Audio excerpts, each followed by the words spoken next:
Bonjour tout le monde, bienvenue à cette séance ordinaire du 7 décembre 2020. Chacun des membres du Conseil et employés municipaux présents vont se nommer individuellement. Donc, Christian Massé, maire. Nicolas Turcotte, conseiller district numéro 1. Mario Côté, conseiller district numéro 2. André Courtemanche, district numéro 3. Lorraine Denis, district numéro 4. Bonjour, Adrien Steutler, conseiller du district numéro 5. Bonjour, Simon Deshôtels du district numéro 6. Hélène Gaudreau, directrice générale. Donc, je constate qu'il y a quorum, que la séance est officiellement ouverte. Donc, sur recommandation du ministère de la Santé et des Services sociaux de ne pas socialiser de 28 jours en 28 jours pour protéger la santé de la population. Il est permis de siéger à huis clos. Donc, il est proposé que la présente séance soit tenue par visioconférence. Quelqu'un propose? Monsieur Turcotte. Je vais vous lire l'ordre du jour. Le point 1, ouverture et séance des présences. Point 2, lecture et adoption de l'ordre du jour. Point 3, adoption des procès-verbaux. Procès-verbal de la séance extraordinaire du 8 octobre. Procès-verbal de la séance ordinaire du 2 novembre 2020. 3.3, procès-verbal de la séance extraordinaire du 23 novembre 2020. 3.4, procès-verbal de la séance extraordinaire du 4 décembre. Non, celui-là, on le retire. Donc, il n'y a pas de 3.4. Le point 4, première période de discussion et de questions. Point 5, administration. Le 5.1, adoption de la liste des comptes à payer au 30 novembre 2020. Le 5.2, déclaration des intérêts pécuniaires. Point 6, liste de correspondance. Il n'y a pas de point 7, règlement. Point 8, résolution. Donc, 8.1, séance extraordinaire, présentation du budget 2021. 8.2, fermeture du bureau municipal du 17 décembre 2020 au 4 janvier 2021 inclusivement. 8.3, décompte des numéros 1, 2, 3 de la firme Germain Lapalme et Fils et réception provisoire des travaux. 8.4, programme particulier d'amélioration circonscription électorale PPA-CE. 8.5, nomination des membres du comité consultatif en urbanisme. 8.6, mandat pour la firme EXP pour réfection des chemins des Baies et chemins Flodden. 8.7, création d'un fonds réservé. 8.8, adoption du budget 2021 de la Régie intermunicipale de protection contre l'incendie de Valcourt. 8.9, entente intermunicipale des loisirs Valcourt, facture 2021. 8.10, transappel, contribution municipale 2021. 8.11, résolution concernant le programme de gestion des actifs municipaux, formation de la FQM avec la MRC.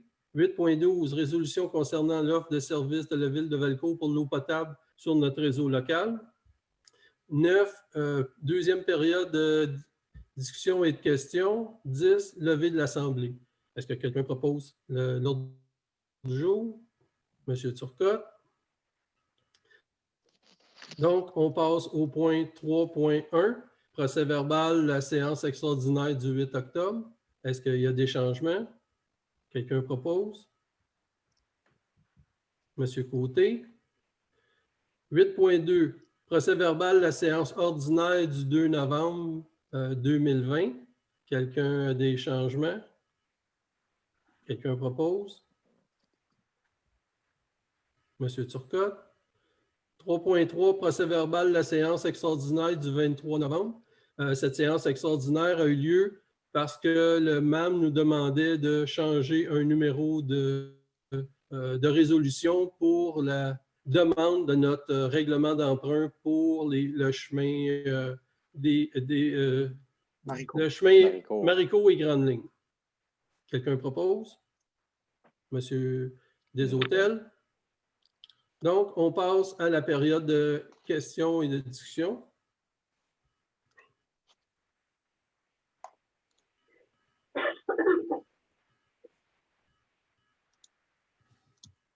Est-ce que vous m'entendez? Oui. Oui. Bonsoir. Sylvie Bruno, Bonsoir. Chemin des Marais. Vous m'entendez? Oui. Bien. D'accord. Moi, je veux revenir sur la séance ordinaire 2 novembre 2020. Au sujet de l'entente de service entre Racine et Maricourt. Les services, j'ai réécouté la séance et puis il semblerait que c'est des travaux de voirie avec, vous dites, les employés et les infrastructures que l'on a. Est-ce que c'est nos employés qui vont effectuer les travaux à Maricourt? La demande était, ça après entente avec les deux maires, que les employés de Racine offraient le service de voirie à Maricourt. Sauf que le conseil a décidé de ne pas adhérer, le conseil de Maricourt. Donc, il n'y en aura pas d'entente. Donc, il n'y aura pas de service qui va être donné à Maricourt par les employés de la voirie de Racine. Je comprends, mais juste pour, à la base, là, est-ce que vous sous-entendiez qu'on couvrait tout de Maricourt ou seulement les chemins qu'on partage avec eux? Non, la demande qui avait été proposée, c'était que les employés de Racine couvraient les deux municipalités pour toute la voirie. Le territoire complet de Maricourt et de Racine. C'est ça. Et puis, est-ce que ça allait, comme nous, on donne ça à on donne les contrats à des sous-traitants, et puis c'est Racine qui aurait négocié avec les sous-traitants les services donnés à Maricourt. C'est-à-dire qu'on n'était pas rendu là, mais c'est sûr que tout le déneigement, on aurait fait les appels d'offres, préparé les appels d'offres et tout ça, mais c'est eux qui auraient payé leurs sous-traitants, qui seraient occupés de ça. Nous, ce qu'on faisait, c'était préparer leurs appels d'offres, préparer les plans et devis, qui auraient payé aussi, là. Puis après ça, s'il y avait de la surveillance à faire sur les chemins, nos employés auraient été là. S'il y avait des trous à réparer, c'est nos employés qui auraient été. C'est des choses comme ça, là. OK, mais là, je comprends qu'on spécule, là, mais est-ce qu'il y aurait, par exemple, il y aurait assumé la charge, mettons, un employé X qu'on a, payé au taux horaire plus les bénéfices marginaux? Regardez, je ne veux pas trop embarquer là-dedans parce que c'était une négociation qui devait se faire, puis elle n'a pas eu lieu parce qu'ils ne sont pas d'accord. Donc, tout ce qu'on dirait est spéculatif parce qu'il n'y a eu aucune négociation qui a été faite. Puis, là, je vois dans la liste des comptes à payer, on a payé à la municipalité de Maricourt 340 $ pour du soutien à la voirie. Oui, c'est parce qu'il y a un de leurs employés qui vient aider notre employé ici à Racine, là. Ah, OK. Donc, on a emprunté un de leurs employés. C'est ça. C'est bon. OK, j'ai terminé. Merci. Bon, moi, j'aurais quelques questions, s'il vous plaît. H. Ferrand, chemin des Marais. Premièrement, j'aimerais savoir le taux avec lequel nous empruntons les presque 2 millions aux caisses des jardins. C'est 2,45, je pense qu'on disait tantôt. Oui. 2,45 %. 2,45 %. Donc, là, j'ai noté tout à l'heure qu'à la séance extraordinaire du 23 novembre, vous avez parlé de changer la résolution justement pour, ce budget pour les travaux de réfection de Maricourt et de la Grande Ligne, c'est ça? Oui. C'est une réunion extraordinaire le 23 novembre. Ça l'a coupé, là. C'est une réunion extraordinaire qui a eu lieu le 23 novembre, oui. Pour quelle raison? Parce qu'on n'a pas vu passer les choses. Alors, vous avez changé la résolution. On avait demandé au MAMACH un règlement d'emprunt pour emprunter le 1,9 million pour les travaux. Là, quand le dossier a continué, puis là, ils nous ont dit il y a un petit problème dans la résolution, il faudrait changer le numéro de règlement. Donc, on a fait une réunion spéciale pour pouvoir le changer parce qu'elle en avait besoin dans la semaine même, là. C'est quoi l'organisme, le MADMASH? MAMASH, le ministère des Affaires municipales et Habitations. Ah oui. OK. D'accord. Troisième question. Nous avons eu un bris sur la ligne de Valcourt-Racine dernièrement à cause d'un bris. La question est, est-ce que les abonnés de Télématique ont été avertis? Qui sont abonnés. De quoi vous parlez, là? Le bris d'eau qu'il y a eu entre Valcourt OK, le bris d'eau, oui.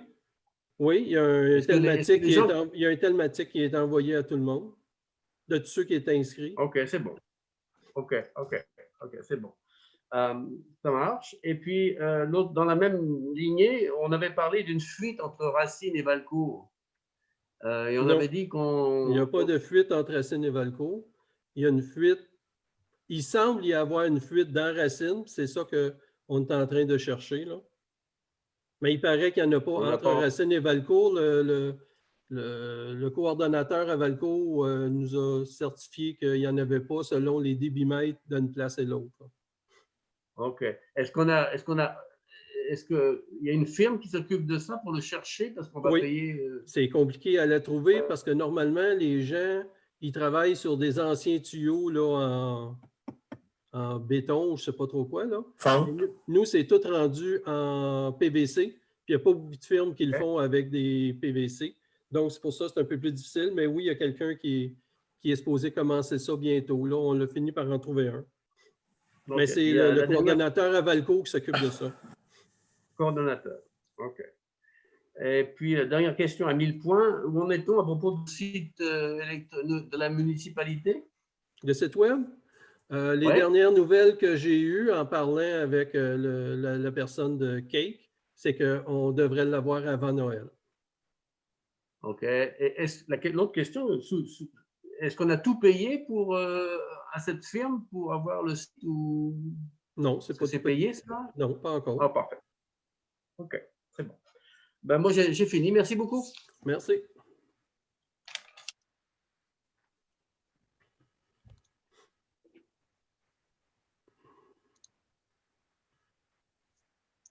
OK, on continue. 5.1, adoption de la liste des comptes à payer au 30 novembre 2020. Donc, est-ce qu'il y a des questions sur les comptes à payer? Quelqu'un propose? Monsieur Turcotte. Déclaration des intérêts pécuniaires.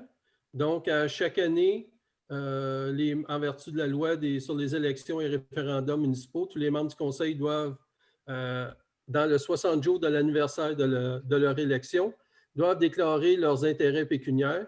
En date de la séance d'aujourd'hui, tous les membres du conseil l'ont acheminé au bureau municipal. Le document va rester au bureau municipal, puis une copie va être envoyée au ministère des Affaires municipales et de l'Habitation. Tout ça en vertu de la loi. Correspondance, est-ce qu'il y a des questions sur les correspondances? C'est beau? C'est beau. On passe au point 8.1.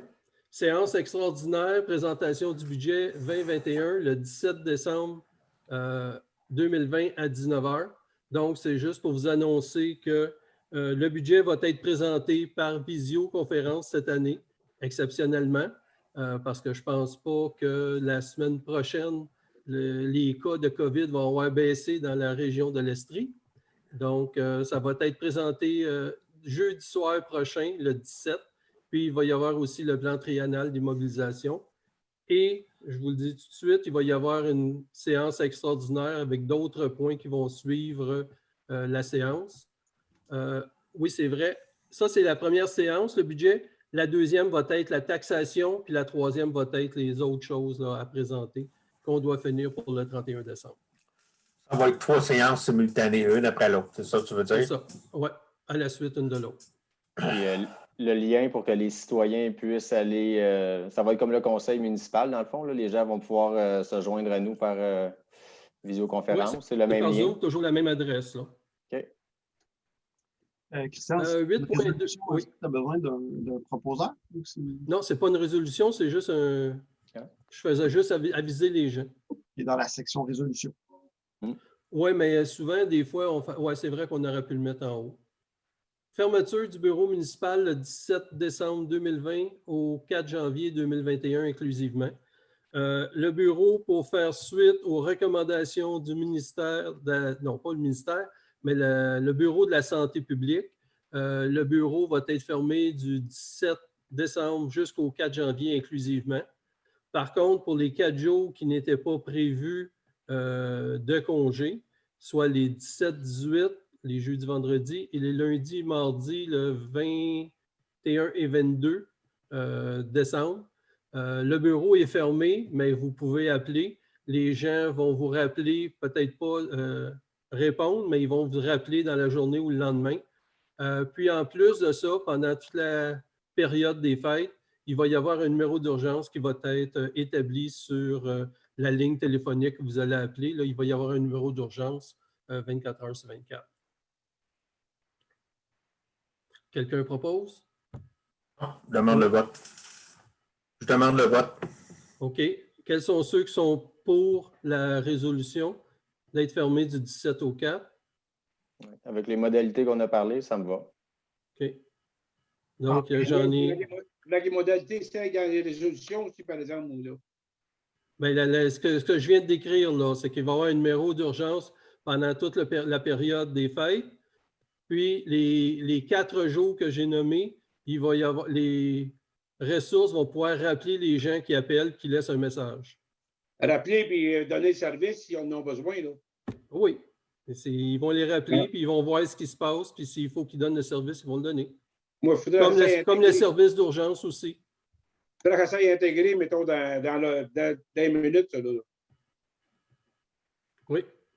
Donc, OK. quels sont ceux qui sont pour? Moi, je pose à ce moment-là. Donc, j'en avais 5 pour. Quels sont ceux qui sont contre? 1 contre. Donc, la proposition est adoptée. On passe au point 8.3. J'aurais besoin de savoir qui propose. Ça peut être oui, bon, qui Valérie. propose? Monsieur Turcotte? Merci. Décompte numéro 1, 2, 3 de la firme Germain Lapalme et Fils pour la réception des travaux. Donc, notre ingénieur de la firme EXP, Frédéric Blais, a fait les recommandations pour les paiements des décomptes 1, 2 et 3 pour un montant total de 1 732 541 $, incluant les taxes. Donc, ça, c'est le montant qu'on doit payer. Quelqu'un propose? Monsieur Turcotte? Juste une question. Est-ce que ça couvrait le total des travaux, ça, à 1 700 000? C'était la totalité? C'est presque le total. Il reste quelques petits travaux à faire au printemps, là, puis c'est tout. Qu'on a, là, qu'on donne après 1 an. On a toujours un montant qui est réservé. OK. C'est ce qui fait la différence entre le 1 900 000 et 1 700 000, j'imagine, à peu près, là? C'est ça. OK. Merci. 8.4, programme particulier d'amélioration circonscription électorale du PPA. Donc, il y a des projets qui sont spéciaux qu'on peut faire qui sont admissibles au PAV, qui est le programme d'aide à la voirie locale. Puis là, on a fait des travaux qui peuvent rentrer dans cette demande d'aide-là, qui est de 148 014,21 $ qu'on peut demander au ministère du Transport du Québec.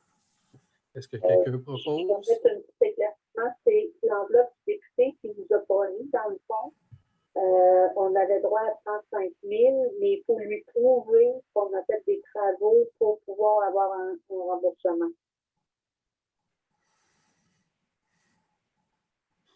C'est clair? Oui. Ouais. Quelqu'un propose? Monsieur Côté?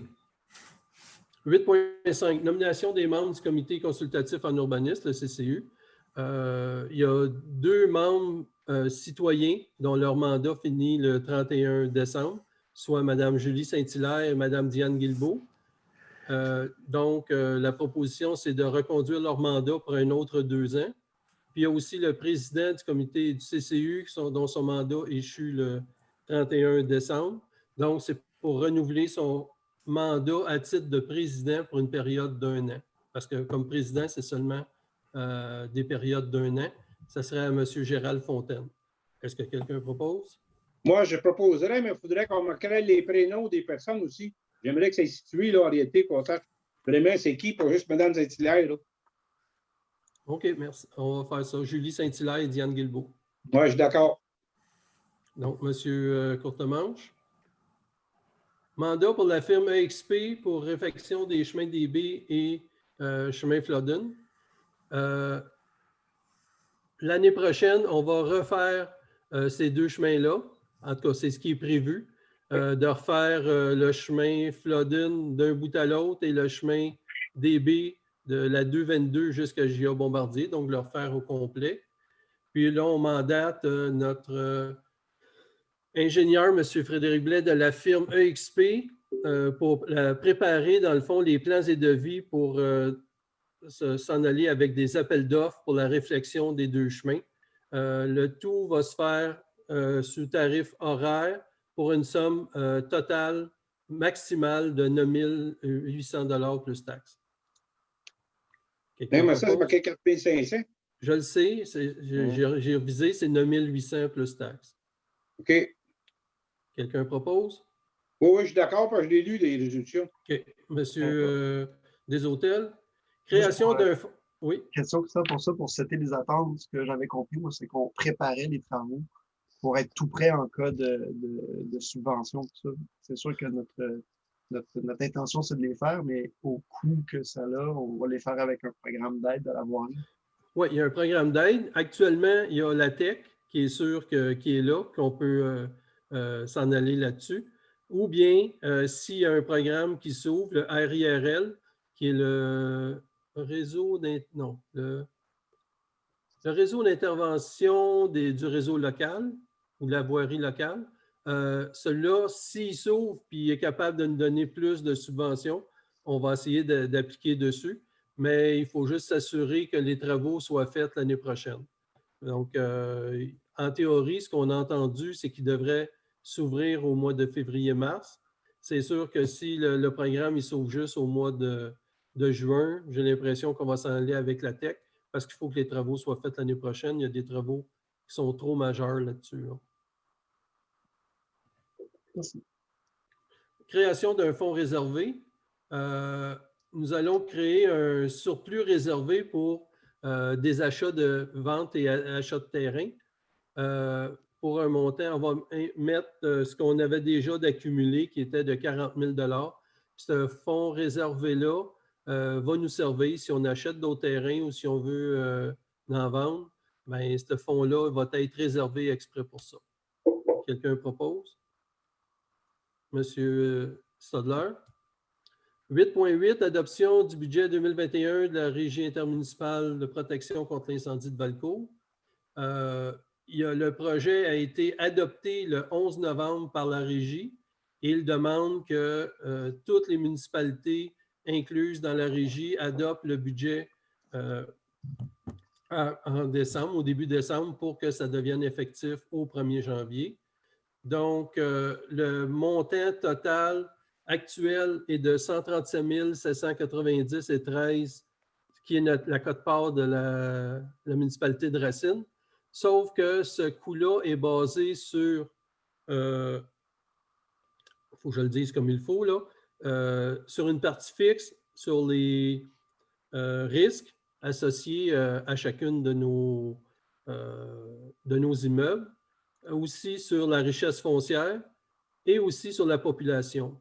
Mais étant donné que la population change selon un décret qui est publié normalement cette semaine, habituellement c'est dans le bout du 8 décembre, là, ça peut varier. C'est que peut-être qu'on va avoir 10 citoyens de plus, donc notre coût va peut-être varier un petit peu, mais ça ne devrait pas changer. Ça ne tombera pas à 138 000.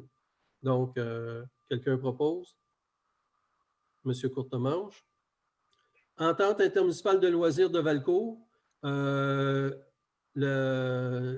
Nous faisons partie de l'entente intermunicipale pour les activités avec Valcourt et la région, qui comprend les municipalités de Bon-Secours, Lawrenceville, la ville de Valcourt, le canton de Valcourt, Sainte-Anne-de-la-Rochelle, Maricourt et Racine.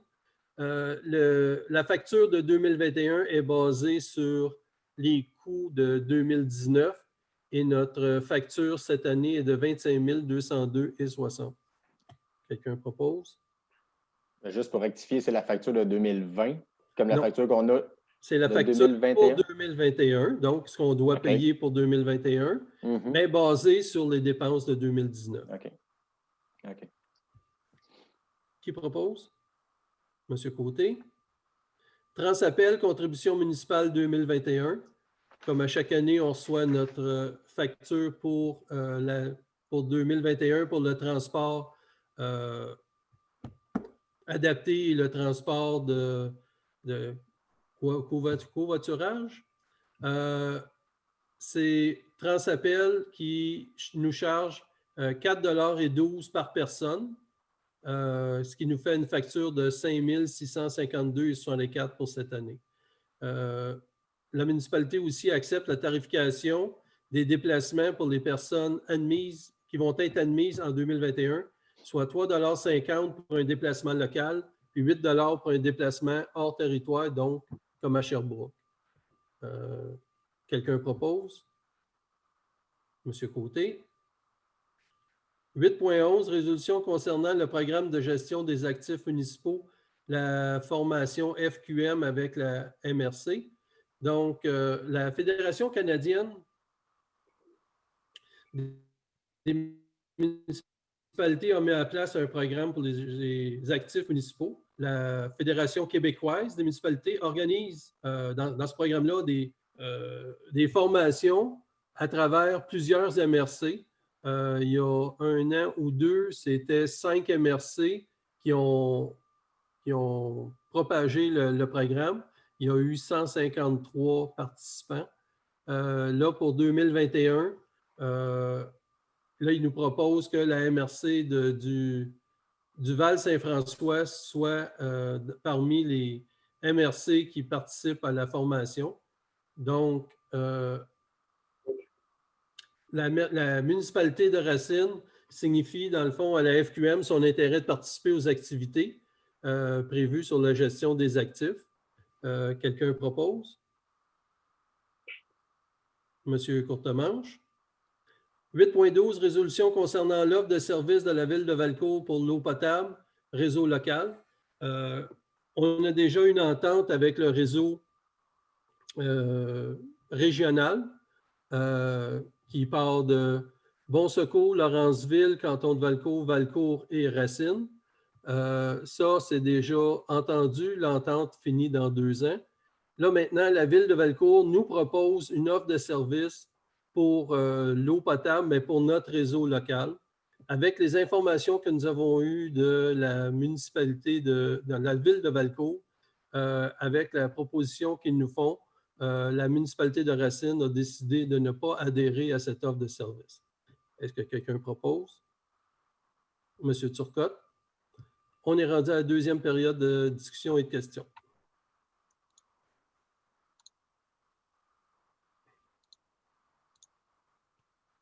Un instant. Oui,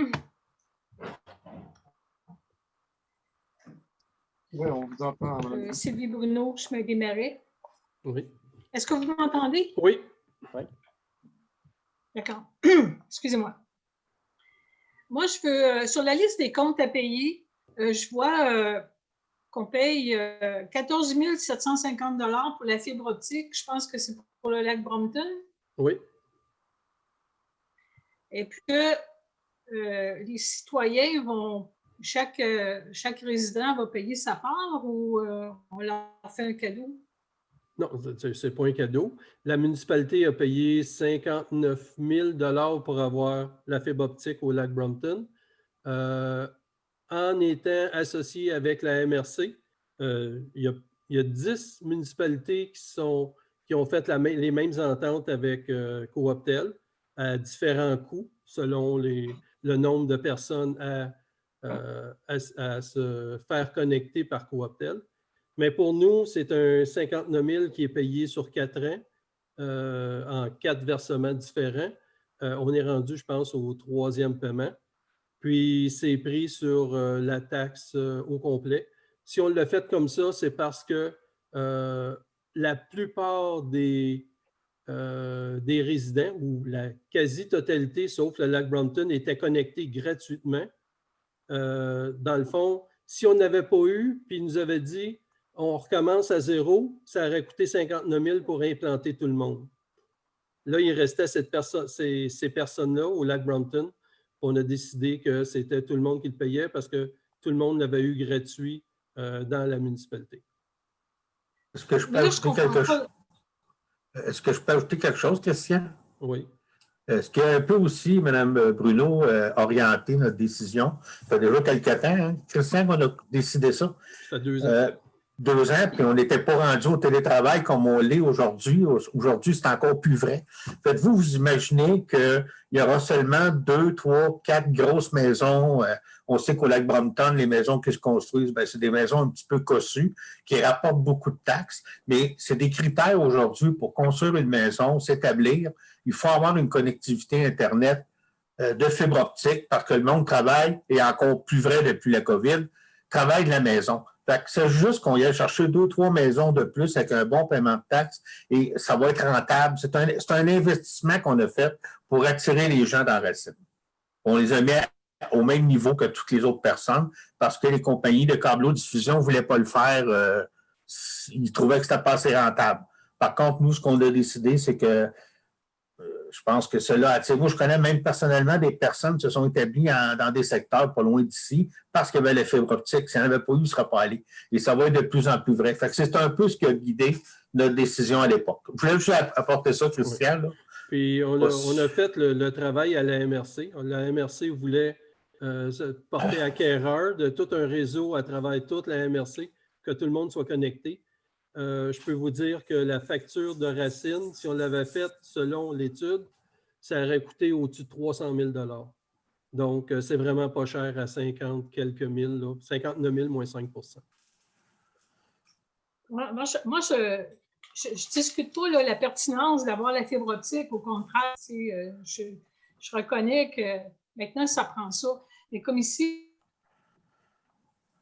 probablement que c'est parce que si je parle on a installé la fibre optique et puis Cooptel, disons, ne sortait pas perdant parce que la plupart des gens se sont abonnés à leur service, soit de câble ou d'Internet. Mais ici, je me disais, si tous les citoyens de Racine assument la facture pour ce territoire-là, je ne sais pas, en tout cas. Bien, dites-vous que si le chemin Marico, le chemin des Marais, le chemin Flodden n'avaient pas été couverts, vous auriez été content qu'on paye pour vous abonner à ce service-là. Bon, vous avez un bon argument. Mais moi, je comprends votre affaire, mais en tout cas, je me posais la question. Okay. Okay. J'ai une autre petite question avant de terminer. Le programme de gestion des actifs, là, à l'item 8.11, qui à la municipalité va y participer à cette formation-là? Pour la gestion des actifs municipaux? Là, il y a 5 MRC. Je ne les connais pas, les 5 là, qui ont été interpellés. Je sais que nous, on veut y participer. Là, après ça, les autres, je vais les connaître là, éventuellement, mais je ne les sais pas présentement. Je pense que la question, Christian, c'est dans notre conseil, qui va aller assister à ces ateliers-là, en fait. Là. Fait que cette semaine, on en avait discuté, qu'il y en avait 3-4 qui étaient déjà intéressés. Puis quand les dates sont connues, s'il y en a d'autres qui sont intéressés, pourront y aller, j'imagine. C'est ça. Moi, en tout cas, j'y vais. Je ne sais pas, je ne me souviens pas, M. Côté. J'avais dit que j'étais intéressé, mais il faut tout voir les dates, voir si tout fonctionne. C'est ça. Mais on est au moins 3 ou 4 là, qui vont participer. Mais là, vous parlez de membres du conseil municipal, pas des employés. Oui, des membres du conseil. Puis, je pense qu'il y a des employés aussi là-dessus, là. Mais là, je suis pas assez certain pour vous répondre. Je peux vous revenir là-dessus, mais parfait, merci. OK. Serge Ferrand, j'ai une question. Oui, allô? Oui. J'ai une seule question. Au 8.4, on a parlé de 148 000 $ pour une résolution. Je n'ai pas bien compris. C'est quoi ça? C'est qu'on reçoit une demande, une subvention, mais il faut prouver qu'on a fait au moins les travaux pour retirer cette subvention-là. Puis on a montré au ministère des Transports qu'on avait fait pour 148 014 $ de travaux d'amélioration. qui sont admissibles à cette subvention-là. On parle de quels travaux d'enracine, à large? Je pense là-dedans, il y avait le rang 1 qu'on a fait cette année. Puis les autres, là, je ne pourrais pas vous dire, là, je suis passé. Ça fait un petit bout de temps qu'on regarde ça. Ben, c'est des travaux qui ont été faits cette année et qui sont admissibles. Oui, vas-y. Alors, dans le fond, comme je disais tantôt, c'est qu'on a un montant qu'on appelait avant l'enveloppe du député. C'est un montant que chaque député a à sa discrétion de donner à chacune des municipalités qui font partie de sa circonscription. Nous, le député a décidé de nous donner 35 000 20 000 payables tout de suite et 15 000 payables sur 3 ans. Par contre, pour recevoir ce 35 000 $-là, il faut lui prouver qu'on a fait des travaux équivalents ou supérieurs. Donc, nous, on avait ciblé déjà le rang 1 et là, on vient lui dire, écoutez, les travaux du rang 1 ont coûté 148 014 $. Pourriez-vous nous rembourser le 35 000 $ que vous nous aviez promis? Et c'est à ça que ça passe. OK, je comprends. C'est bon. Merci. C'est tout? Bien, merci beaucoup. Donc, on passe au dernier point qui est la levée de l'Assemblée. Quelqu'un propose? Monsieur Turcotte. Merci beaucoup tout le monde. Bonsoir.